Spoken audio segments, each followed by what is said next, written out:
તો પ્રયાગરાજમાં આયોજિત મહાકુંભ દરમિયાન આજે એક અપ્રિય ઘટના બની છે। મૌની અમાવસના સ્નાન માટે કરોડો લોકો ઉમટી પડતા ભાગદોડની ઘટના સામે આવી છે, જેમાં અનેક લોકો ઘાયલ થયાના સમાચાર પ્રાપ્ત થઈ રહ્યા છે।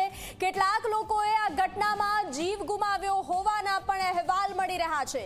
વહેલી સવારે લગભગ 1:30 થી 2 વાગ્યાની વચ્ચે સંગમનોઝ પાસે આ ઘટના બની હતી, જ્યાં પોલ નંબર 90 થી 118 વચ્ચે ભાગદોડ મચી હતી। બેરિકેડ્સ પાસે શ્રદ્ધાળુઓની ભારે ભીડ હતી અને જેવા બેરિકેડ ખોલવામાં આવ્યા ત્યાં જ શ્રદ્ધાળુઓની ભીડ બેકાબુ બની હતી, જેમાં અનેક લોકો ઘાયલ થયા, જેમને તાત્કાલિક હોસ્પિટલ ખસેડવામાં આવ્યા છે। તો બીજી તરફ કેટલાક લોકોના મૃત્યુના સમાચાર પણ પ્રાપ્ત થઈ રહ્યા છે।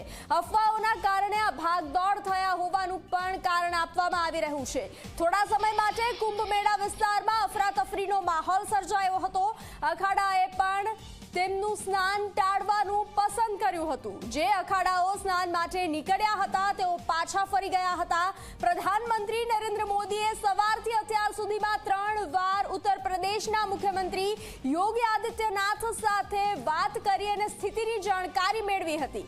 તો આ સાથે જ કેન્દ્રીય ગૃહમંત્રી અમિત શાહે પણ સ્થિતિ પર નજર રાખી રહ્યા છે। ભાગદોડ થતાં જ પોલીસ અને સુરક્ષા દળો સ્થિતિને કાબૂમાં લેવાના પ્રયાસમાં લાગી ગયા હતા। સાથે જ શ્રદ્ધાળુઓને સંગમ ઘાટ તરફ ન આવવાની અને જ્યાં તેઓ છે ત્યાં જ સ્નાન કરવાની અપીલ કરવામાં આવી હતી।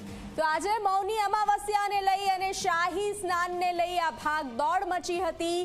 અફરાતફરીનો માહોલ સર્જાયો હતો। મૌની અમાવસ્યાનું સ્નાન મહાકુંભમાં ખૂબ જ મહત્વનું ગણવામાં આવે છે। આ શાહી સ્નાનને લઈ કરોડો શ્રદ્ધાળુઓ મહાકુંભમાં ઉમટી પડ્યા હતા, જે દરમિયાન એક અફવાના કારણે આ ઘટના ઘટી હોવાનું સામે આવી રહ્યું છે। પ્રયાગરાજમાં જે મહાકુંભ ચાલી રહ્યો છે તેમાં આ ઘટના સામે આવી છે।